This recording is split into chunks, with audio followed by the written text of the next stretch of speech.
Well, good evening, folks. This is Dave Schmidt. I'm your host here again tonight on the Cosmic Connections. This is the November 3rd program as we are here tonight. It's our first program here in the month of November as we're starting to head into more of the winter seasons. And I won't say anything about what it's like here in Florida in contrast to the rest of the country. But other than that, I will say, Blanca, how are you doing on this fine, wonderful evening from Atlanta, Georgia? Doing really good. Spirits are high here in Atlanta, Georgia, because, of course, you heard about the World Series winners. And I so know. Everybody's pretty excited about that. People are pretty excited about the Braves. So that's what's going on over here. Okay. Now, folks on Facebook, the first guy said no sound yet, but can you just give me some comments there to make sure that our sound is coming through on Facebook? I tested it earlier, and it seemed to be fine. Okay, all right. It says sound is good on both. Thank you very much. So, yes, the Atlanta Braves, I do have to say, congratulations to them. They are the World Series winners. This is their first time since 1995. And there's a little side comment that it was kind of like, the whole wokeism of Major League Baseball because, they pulled the All-Star game out of Atlanta and moved it to Denver because, the state of Georgia, how they voted about the elections issues. So the Atlanta Braves basically get to say, there's yours, Major League Baseball. Yes. You won't let us have the All-Star game, but we'll just win the World Series is what we'll do. That's right. Well, it's really interesting what's going on. Karma happens a lot faster in the new Matrix I've seen. So if people want proof that there is a new Matrix coming up, that's one of them. My gosh, I hadn't thought about that. That was a fast delivery of the karma, wasn't it? Very quickly. Yes. Very fast delivery. So when we tell you mind your frequency, it'll be good because you'll get some nice results if you have a nice frequency. But if you don't, it might not be good. So. All righty. Okay, so, well, folks, as a reminder on that, I have said that I would be able to announce tonight that for those who are in attendance at the workshop in Dallas on Saturday, would you be able to be eligible to join in on the round one of the exchange? And I got my information yesterday, and I want to say that is an affirmative yes. So, now, folks, remember, I can't do this for everybody because I had one guy email me and says, well, can't I just join it? And I thought, excuse me, I've got 13,000 names on my newsletter list, so how am I supposed to put you ahead of the other, 12,900 or whoever, So I've only got so many slots. And so what I do, I allow those to be for those who attend the workshops that they can be able to join in on the round one of the exchange. So I do have that. And what you need to do, because I'm in the process of shifting what is called my prepay mechanisms, you don't need to pay me anything in advance. When you go to, the workshop webpage, where you normally have to pay a deposit, all you need to do is just send me an email so that I add you to the roster, and then we can take care of the payment there on location at the door at the workshop. And you can pay with any debit card, credit card, check or cash on that. So but it's going to be really nice to be back doing the workshops. I haven't done one since May 1st, so it's been over 6 months since I've done a workshop. So it'll be really nice to be back because I was always doing them about every 3 or 4 weeks, and it's always such a wonderful time to get together with the people. And it's in the workshops I can share so much information that I can't share here online. And what I do, I leave lots of time for Q&A, and you can ask any questions that you want. And I always give the best, fullest explanation that I can. Sometimes there might be a few issues, but I said, that's confidential information. I can't say that because I am under some forms of non-disclosure agreements as well, so I can't always say everything. What I can't really talk about is specific names of who the funders are and stuff like that. Those are the things I can't give. But I can share general background information, and I'm going to do a lot of that tonight. Tonight, what I'm going to do is give the history and the background about where's all this gold coming from and why is it coming forward and what is the purpose of all this, because so you know that what we're stepping into here, folks, this isn't just a bunch of a folklore story about some gold that's out there that maybe we're just going to get. This stuff is real. I know where it came from, how it got there, and we know the banks that the money is in, where the gold is the security for those bank funds. And my brokers are the ones, who have seen those bank accounts. And my personal friend is the friend of the guy who runs the Texas processing office. So, folks, we know where all this is and where it's real. So Blanca, before I get into all that story and the history tonight, is there anything else you would like to share with us before I get going? Well, no, just to say that's great news that the window is open for people who were not part of the first wave of people. And so that's good. That's very good news.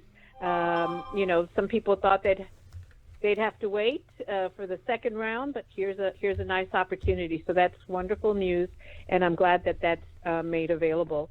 And I think it's going to be nice for everybody to get together, especially I would say there's definitely kind of a shift in events starting to end of October, and even, you and I were talking about what went on in some of these elections. So it'll be nice to see what the energy is like with everybody getting together now that things are starting to shift in very interesting ways. It will be. It will be quite interesting. And folks, I just want to again remind you, I have absolutely no control over when funds are released and how they are released. I have no control over that.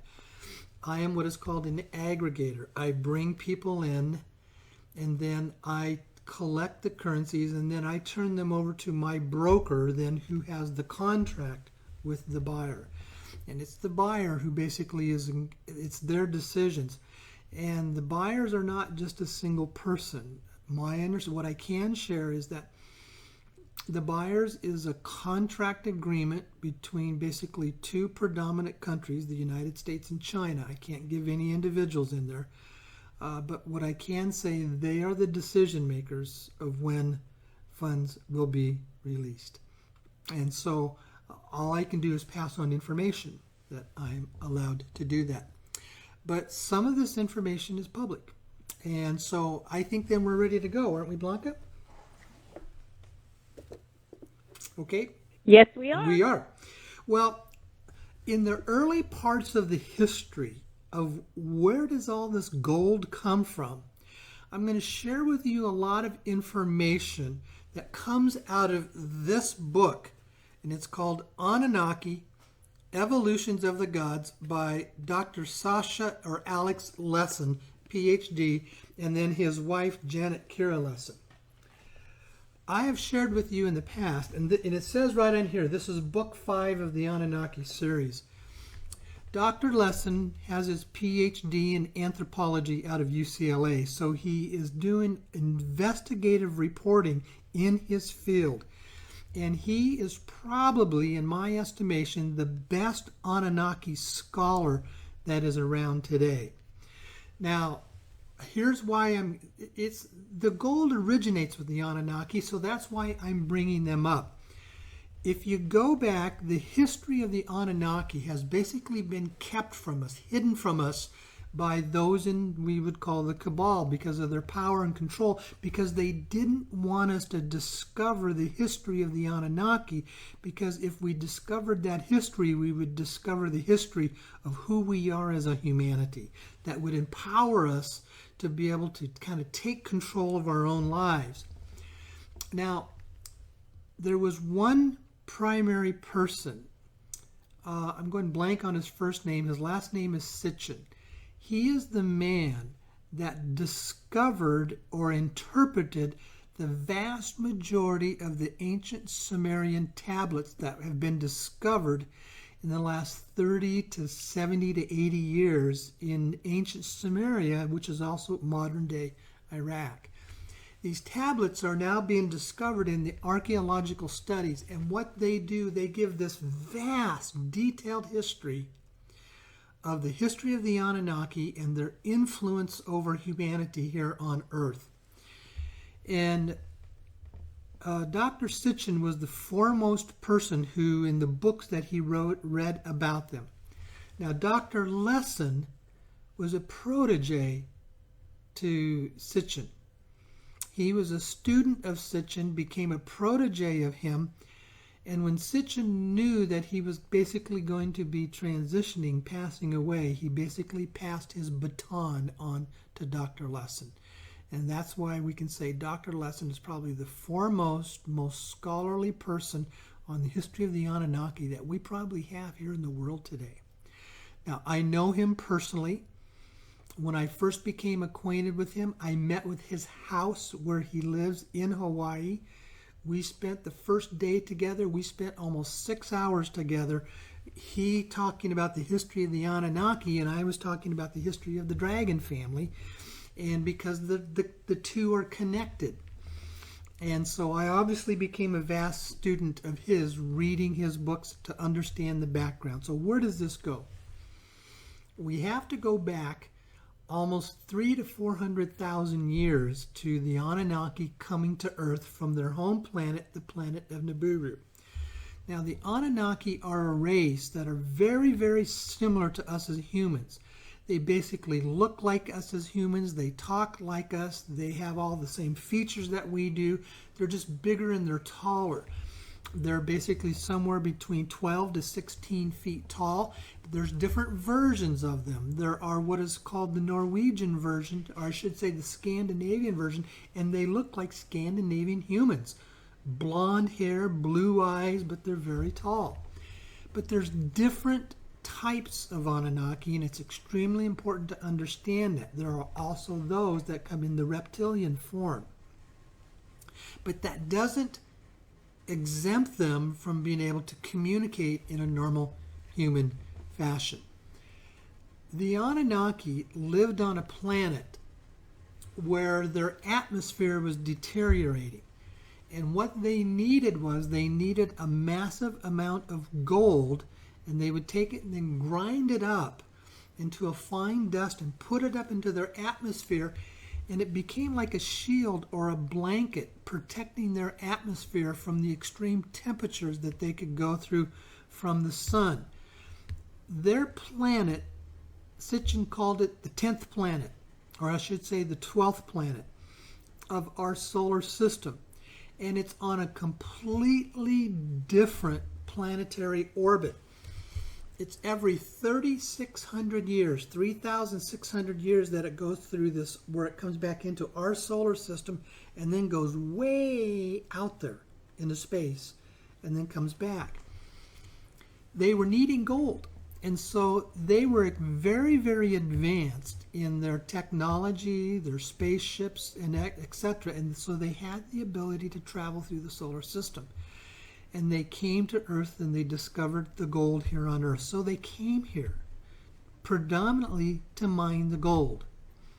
And that's where the whole story of the history of the gold starts. Now in there you're going to discover the history of the Anunnaki, how they developed, their influence on developing the human race.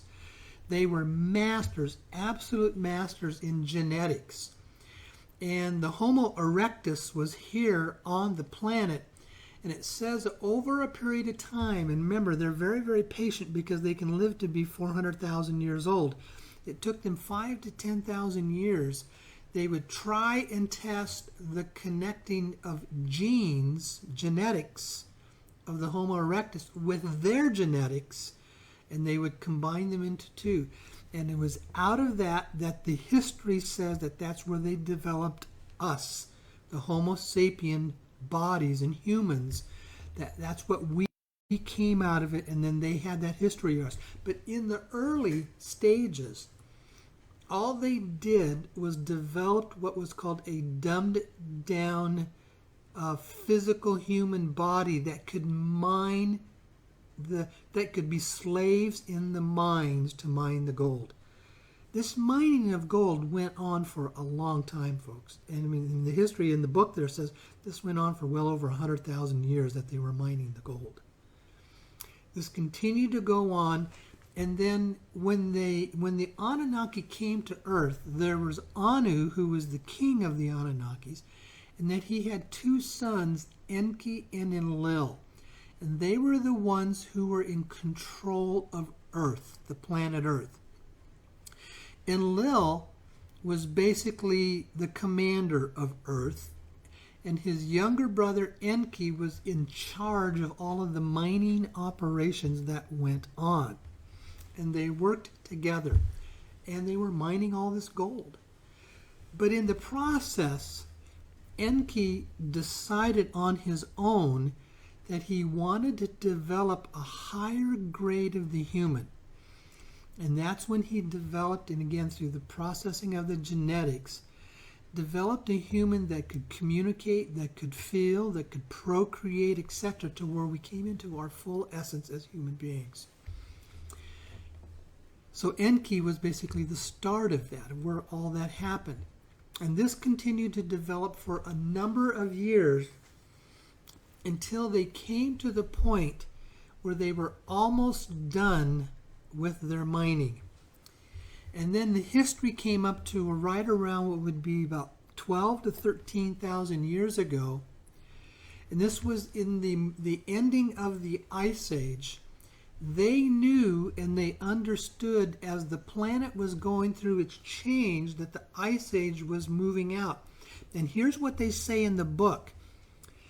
It ended as Nibiru came into our solar system.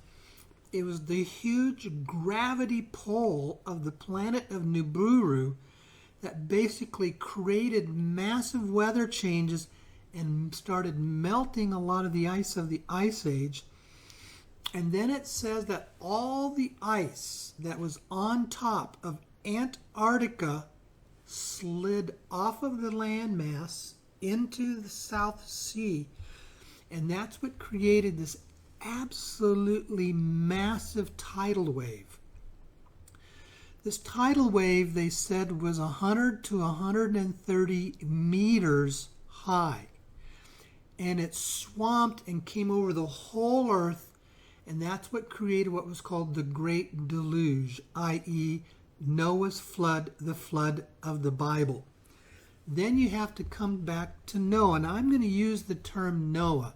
His Anunnaki name was Ziusudra, but we know him best because of the history, of Noah.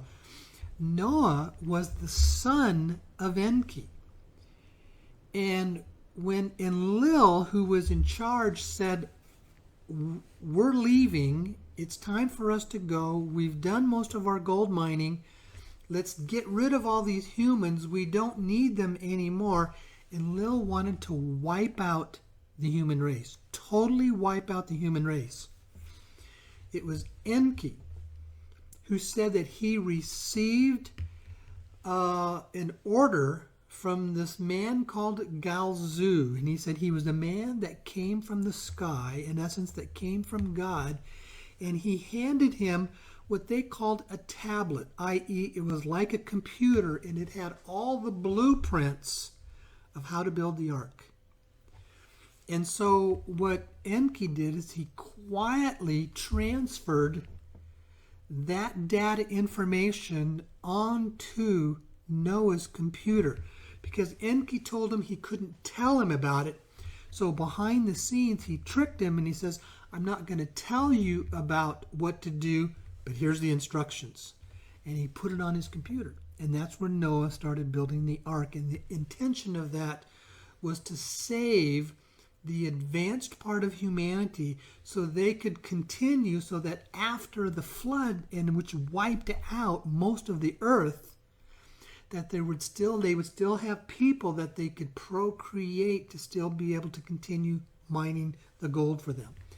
Now, we've always had this impression that the flood wiped out the whole earth. No, it didn't. It only went up to about the 6,000 foot elevation.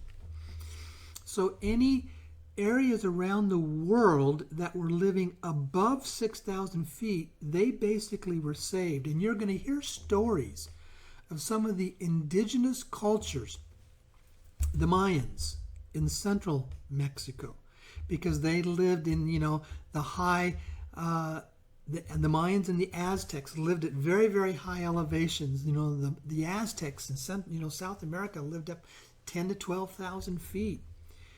You've got the history of the ones in Arizona. I'm going blank. Not the Mohawks, but the others that are there in Arizona.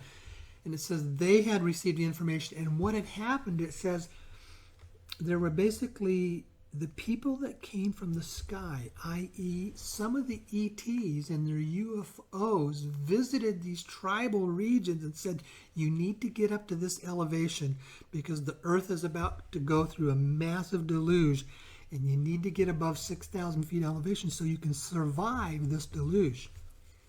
And they did. And the history is that pretty much everything that was below 5,000 to 6,000 feet was totally covered in mud and silt. And so that's why we don't see the past history of the Anunnaki, because it's still covered in a large degree of mud and silt. We're starting to see now a lot of old civilizations and even advanced cities that are 20, 30 to 50 feet underwater in various places in seabeds around the world. And these were the ones that were around and developed before the deluge, before the massive flood, because when it came, it basically raised the sea levels all around the earth is what it had done. And there are some new archaeological digs that are being discovered. So that's the background, the history. And the Anunnaki said, we're not yet finished mining the gold. So they restarted that again after the deluge, which was about 12,000 years ago. When they had come to the point where they finished mining the gold, most of the Anunnaki left the earth. And that's when, and this is actually recorded in the ancient Sumerian tablets, it said the Anunnaki received a decree, a command from what we would call God or prime source. And they said they were to create these royal bloodline families that would rule over the humans until the right appointed time. And then they did that. They created these royal bloodline families.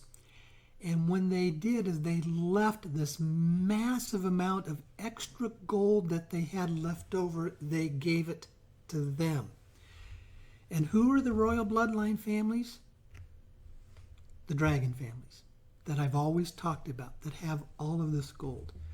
The dragon families are the royal bloodline families that are basically the descendants coming out of the Anunnaki. Now, I've told you I've been to Hong Kong 4 times. I've met with members of the dragon family. I've spent a full day and plus with them talking about the history and the background and the gold and the stuff like that. And the one gentleman that I predominantly met with, he came around and he said, Dave, our family, we can literally trace our family genealogy back generation by generation because we have kept the records of that. We've kept it pretty quiet. We don't let this out to the public. But he said, I and my family, we are direct descendants of King David of the Bible. We can trace our family genealogy all the way back to him. Now, let's go back to the history of the Anunnaki. And remember, you go back into the Old Testament, and much of the genealogical line traces all the way back to Abraham, and then that goes back with its ties even to Noah. Who's Noah?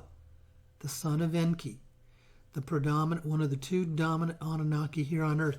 So what you see is this whole biblical line of what we call the ancient Israelites are all descendants coming out of the Anunnaki, and that Yahweh of the Bible was basically Enlil, one of the 2 head Anunnakis, and Abraham of the Bible was the general of all of Enlil's armies.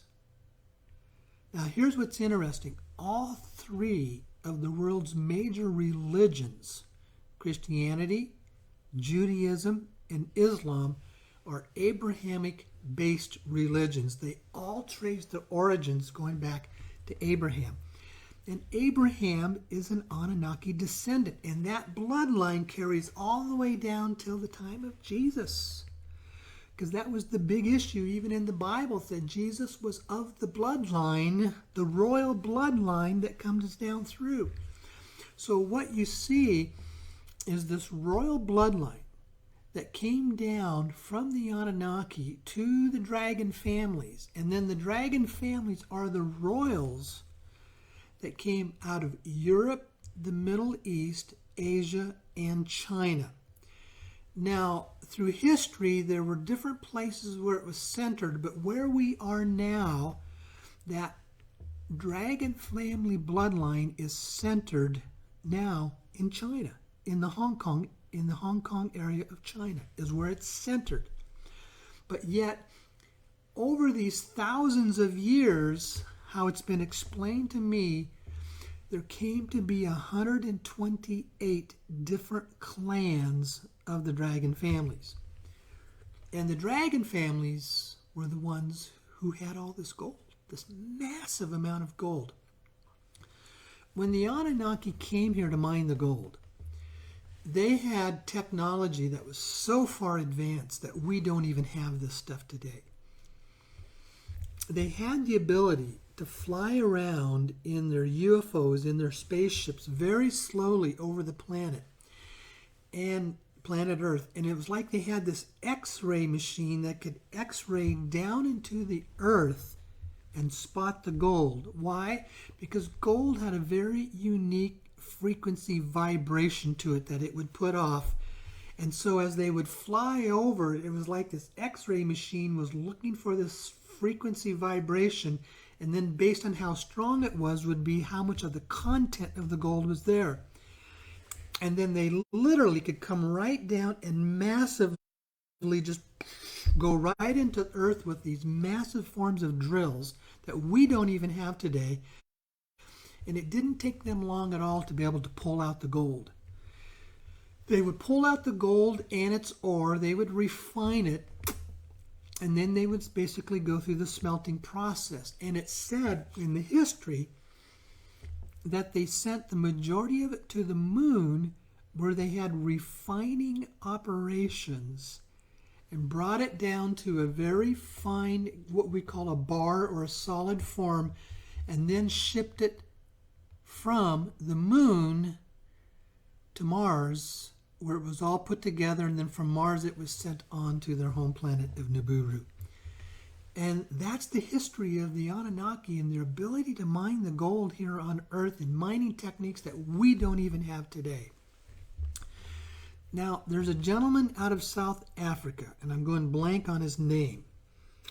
Some of you folks were telling me it was Zachariah Sitchin. That was Sitchin's first name. I'm going blank on the guy's name out of South Africa. I know a lot of you watching here on Facebook, if you give me his name, I know that then I'll be able to share it. He understands the history of the Anunnaki and their history of the gold mines, because in South Africa, he says there are still Anunnaki gold mines today. Those are the stories of the Anunnaki gold mines in South Africa, and he says those mines are still there. They are nothing like what we do on Earth. They are so advanced, and they never talk about it, and they don't let the public know about that the mines are there. And Michael Tellinger has recently stated they're still being mined today. And if we understand him correctly, there are still Anunnaki here on the Earth that are still mining the gold in the South Africa area. Now, they're not taking the massive amount that they used to. Now, let's go back to, and the dragon families have always known that this gold was not their gold. This was gold that belonged to humanity. They were basically custodians and caretakers of it to hold it to be released to humanity at the right appointed time. And where are we now? This is the right appointed time.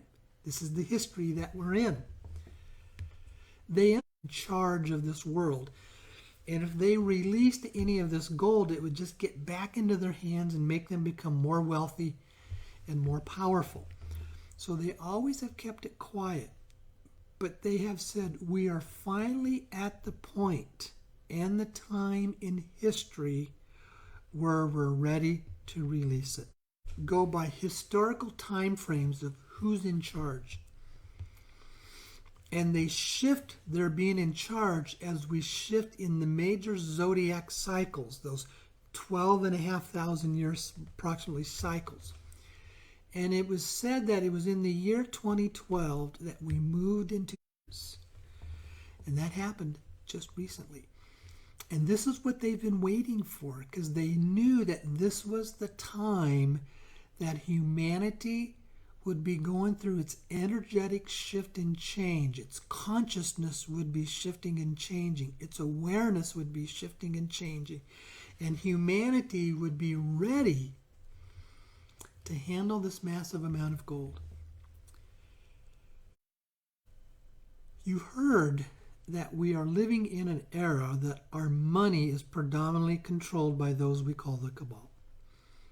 And that's the dark side that runs and controls.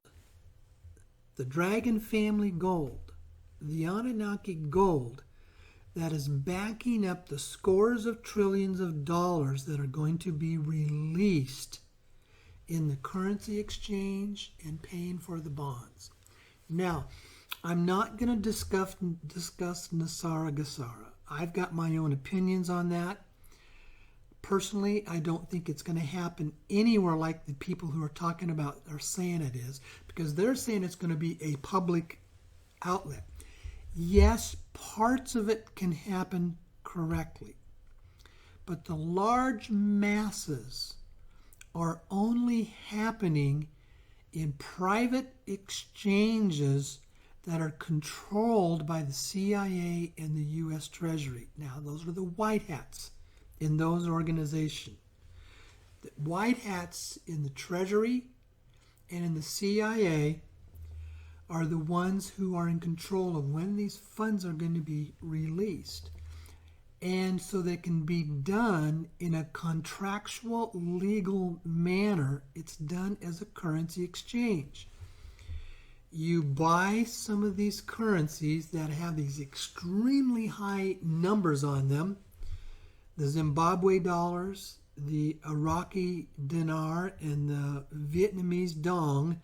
Like, the Vietnamese dong has a 500,000 note, and you will exchange those, and you will be paid so much for each of those. So, you can buy 1 million Vietnamese dong for basically around $42 at the bank. Well, in our exchange, and I'm telling it to you as it's being explained to me, is that's going to pay out at $1.50 a dong. Now, why is this being done? Because this is humanity's time to wake up. This is humanity's time to go through their ascension process. And this is time for this to move into a consciousness of abundance, so that we free ourselves from these thousands of years of various forms of slavery that we've been in by these dark hat controllers of our world. Money allows us to be free. It allows us to move into an abundance consciousness. It allows us to do what we want, when we want, and where we want. But what's extremely important is it needs to be understood that this is money that's to be released to humanity for the fullness and the help of humanity. It's designed to be different than what the billionaires of today most today do. Most of them hoard their money and they don't massively share it. Jeff Bezos alone could take care of the whole world's malnutrition and starving population. One man could do that if he would release his money. But he holds on and hoards his wealth. Most of the very wealthy people do that. They don't release it for the goodness of humanity. Our job is with these scores of trillions of coming in is to basically say to them, we don't need your money anymore. We don't need your money anymore. We're not dependent upon you and your control of the global financial system because we do not need your money. And we have such an abundance we can help the world's population with it. That's the background, folks. This is the time. This is the era. This is the time that is to be released. Humanity's abundance of the gold is to be released to them. Now that gold is what is the security that backs up the bank accounts that the Texas Processing Office has, that my brokers have seen, and that we are a part of. And I'm just one person. There's scores like me that have put money into the Texas Processing Office and the amount that is going to come through that. What's important to understand is, as I have said, that at our level we have no control over when. Because this kind of money being released has a huge impact on the global economy and the global politics. So it has to be done and released in a time and a manner that it is safe and appropriate to shift the balance of power here on Earth. So that's pretty much what I wanted to share tonight. As I said, for me, it's not just a bunch of folklore. I've been to Hong Kong 4 times. I've met with the dragon families. I know who runs where all the money is. I know where the money has come from, why it has come from here. And as I said, you can go in and read Dr. Lesson's book, and you will see a lot of this background yourself. Now, they're not going to talk about, he doesn't talk about the dragon families, okay? But understand and know that the dragon families are the descendants of the Anunnaki, and they are the royal bloodline families that were designed to rule over the humans until the right appointed time, and this is the right appointed time where they're withdrawing their control, their rulership. Now, that doesn't mean that these rulers have always been benevolent people. No, they're still human beings who have their free will. But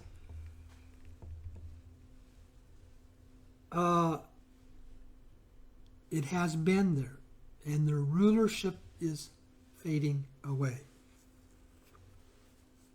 So, with that, Blanca, let's go back to you, and why don't you share with us any comments that you might have on what has been discussed tonight? Well, it's interesting that a lot of what you say is a combination of research that's been done, and you mentioned Zechariah Sitchin and his protege, and so that's quite interesting, and people can look that up. A lot of the data is there for people to look at it. You've even recommended some books that Dr. Lesson has written if people want to dig deeper. And then you said that you've actually had some contact with the dragon family. And now, would you consider those, you said they're descendants of the Anunnaki, do they consider themselves human or hybrid, or what do they talk about what they consider themselves? They haven't said that. They know they are descendants out of the Anunnaki, and I would put them into the Nephilim category.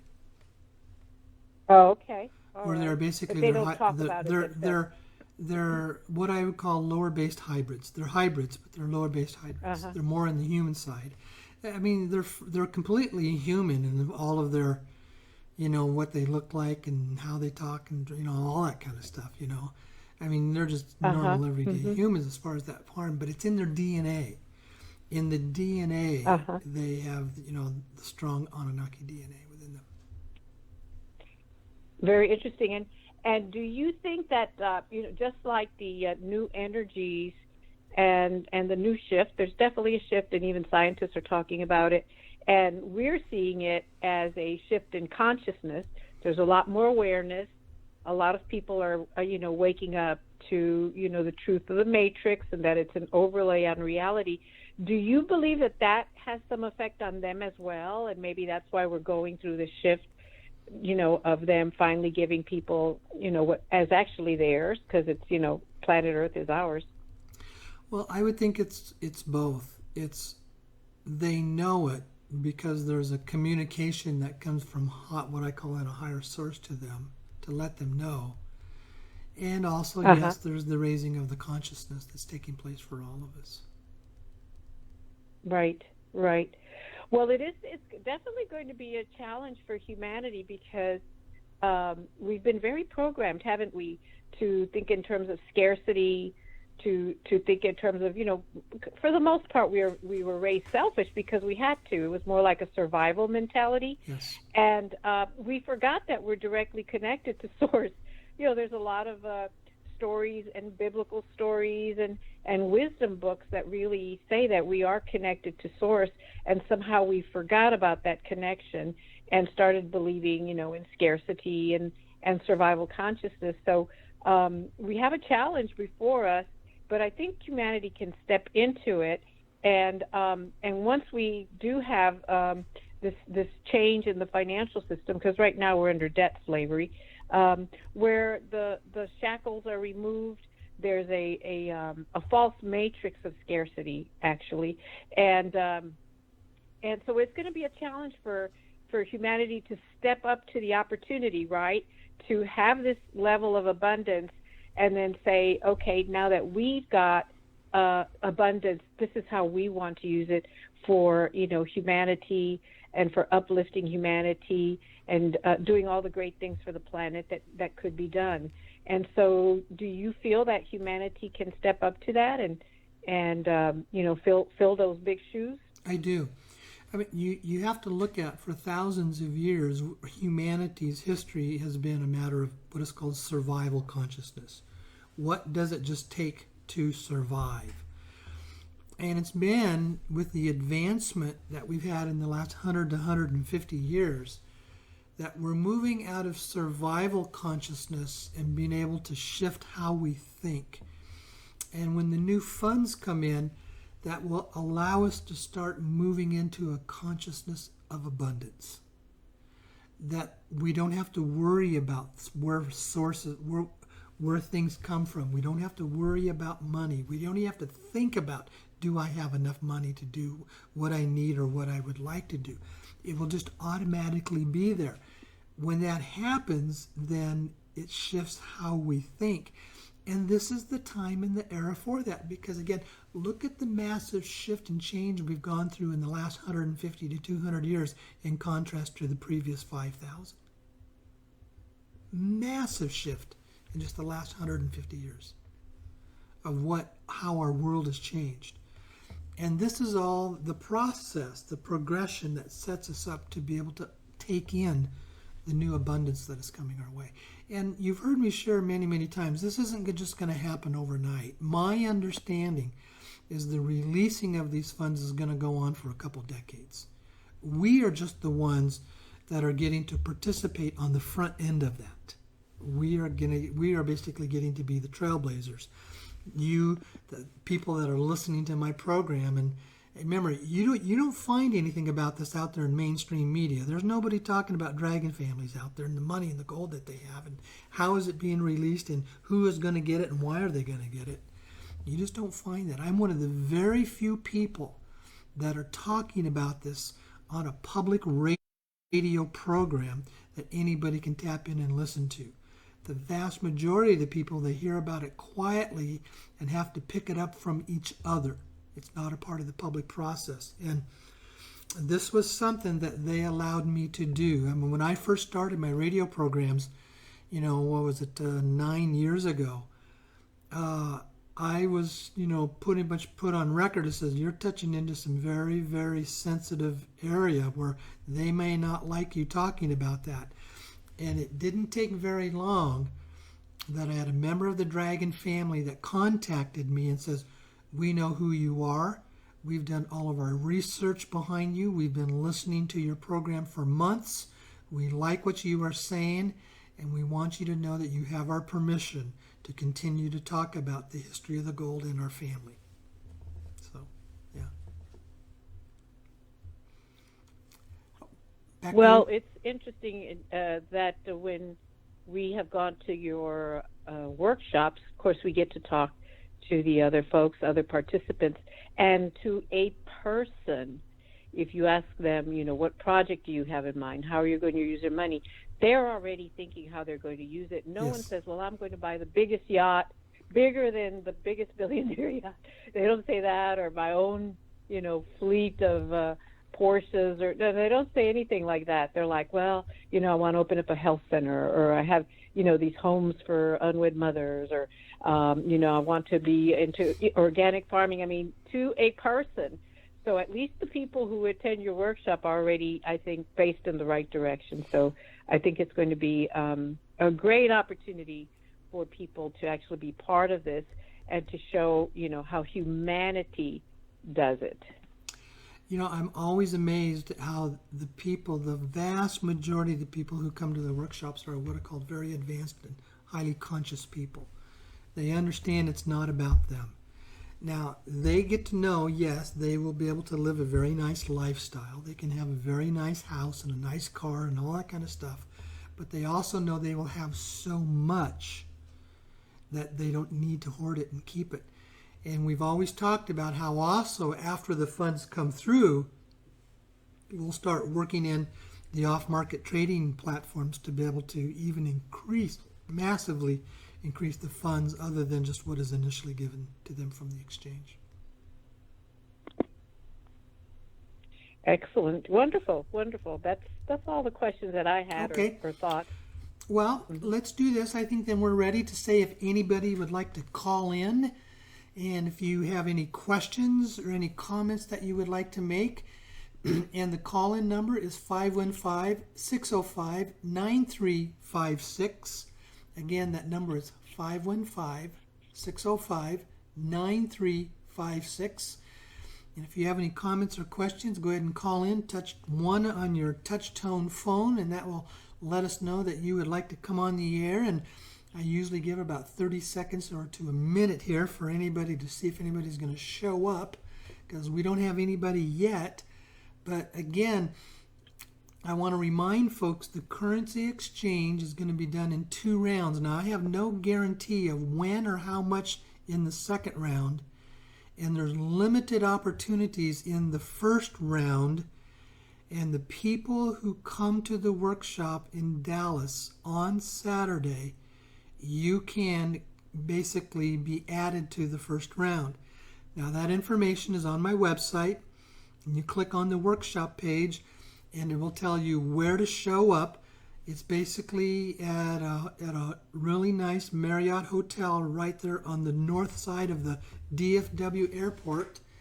And, our doors open at 8:30. We start at 9:30. Make sure you send me an email so I can put your name on the registration list, because if we get to a point where we don't have any more room, then I have to go on a priority basis. But I do think that they can expand the room and we can add more chairs than what I have for registration people now. So, well, Blanca, I am not seeing anybody coming in. Are you?